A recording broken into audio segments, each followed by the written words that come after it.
On May 16, 1960, an important scientific and engineering breakthrough occurred. Theodore Maiman, for the first time in human history, produced man-made coherent light.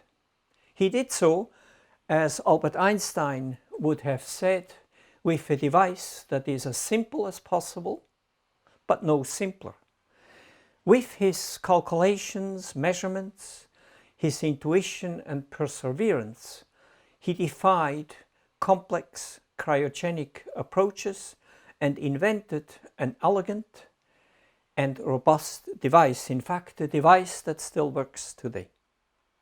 In this video, the design and construction of the original laser will be described.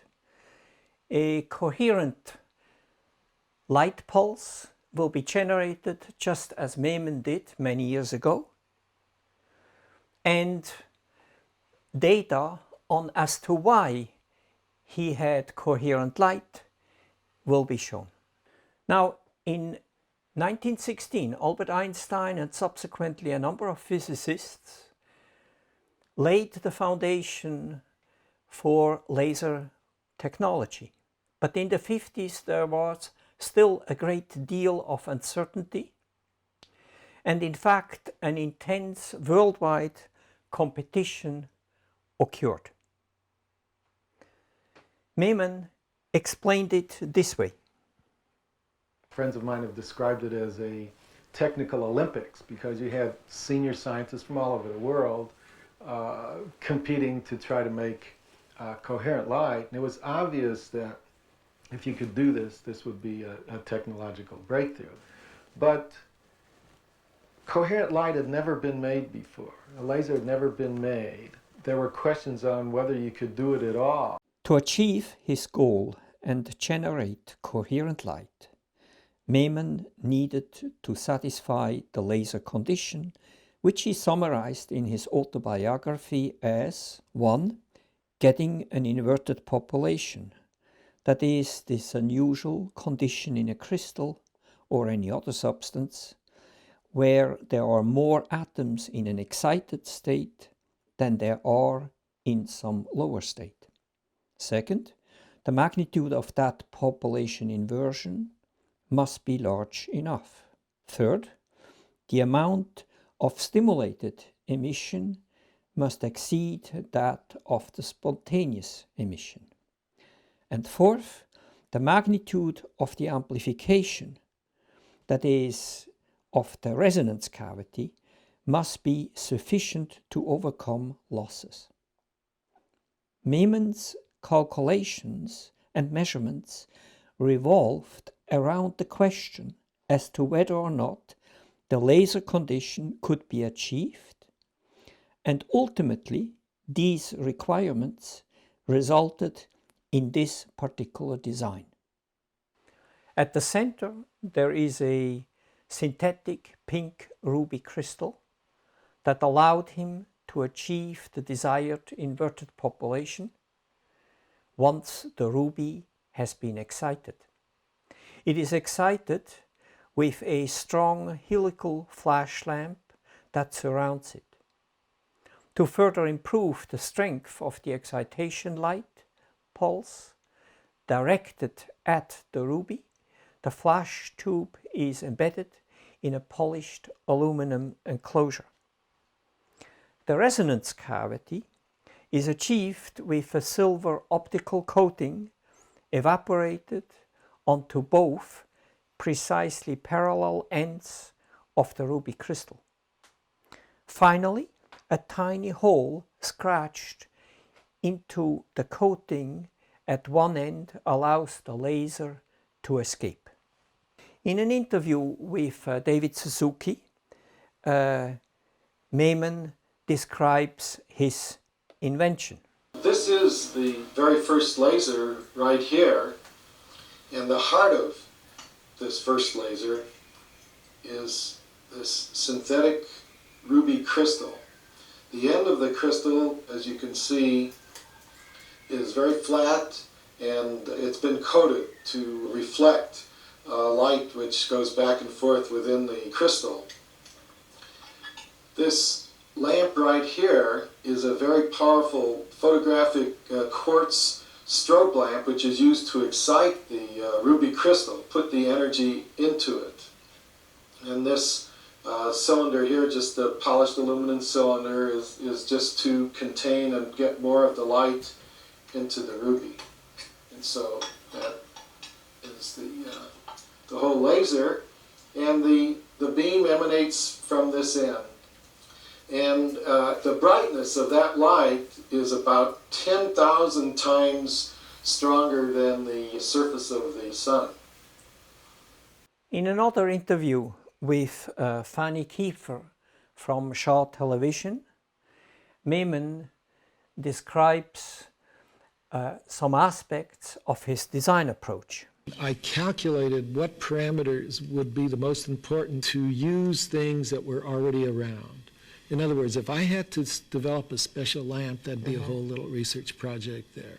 Right. If I had to figure out a new kind of crystal, which later on, other laser crystals were made that aren't found in nature. So I had a crystal that's not only found in nature, but can be made very pure industrially. Right. So I was able to get a hold of some rubies and just order them and buy them and have them cut.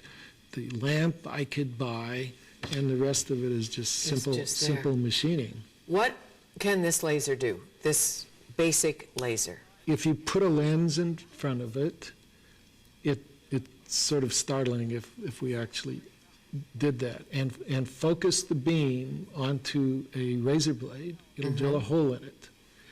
And In the razor blade. In the razor blade. And in the early days when people start making lasers and they start making ruby lasers, which was, as I said, the first laser, all of the lasers that people made for a while were ruby lasers. And everybody tried to make them more powerful than another, and they'd brag and they'd say, I have an 8 Gillette razor. What's an 8 laser? What's an 8 Gillette laser? It's one that can bore a hole through 8 razor blades in one shot. This is a 1 Gillette laser. A 1 Gillette laser. Right. Okay, this is good. So how did he know that he had coherent light? The red light emitted from the ruby was monitored, and he expected to observe 3 kinds of laser behavior. 1, the reduction of the decay time of fluorescence. 2, the bunching of the radiation into a beam, so a higher concentration beam. And 3, a significant reduction in the spectral width of the red light. This experimental setup shows the device, the emanating light from the ruby, and the monitoring system. With the filters and attenuators, the photomultiplier, and the oscilloscope with some mechanism to trigger the oscilloscope at the time the pulse is generated. In this way, he was able to measure the 3 laser behaviors. In his laboratory notes from May 16, 1960, he sketched the experimental setup as already discussed. He reports that with increasing the voltage, which corresponds to increasing the excitation energy, a substantial pulse narrowing is observed at approximately 1200 volts, thus confirming one of the laser behaviors. It is now time to fire the laser. So the beam will be emanating from this port. I am now placing the laser onto the power supply. I'm really just connecting the electrodes of the flash to a rather substantial bank of capacitors. And these capacitors are now being charged up. They'll be charged to approximately 1200 volts.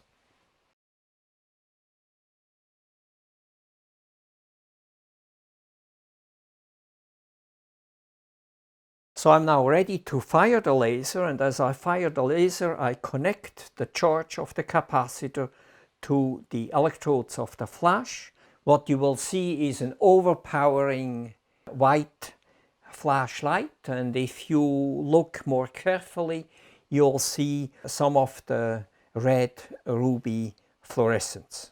If we now want to look at the coherent light pulse, I need to cover up this device. I then aim the laser at a black screen and record the event. What you will see is a short, intense laser pulse, just as Theodore Maiman would have seen and measured on May 16th, 1960.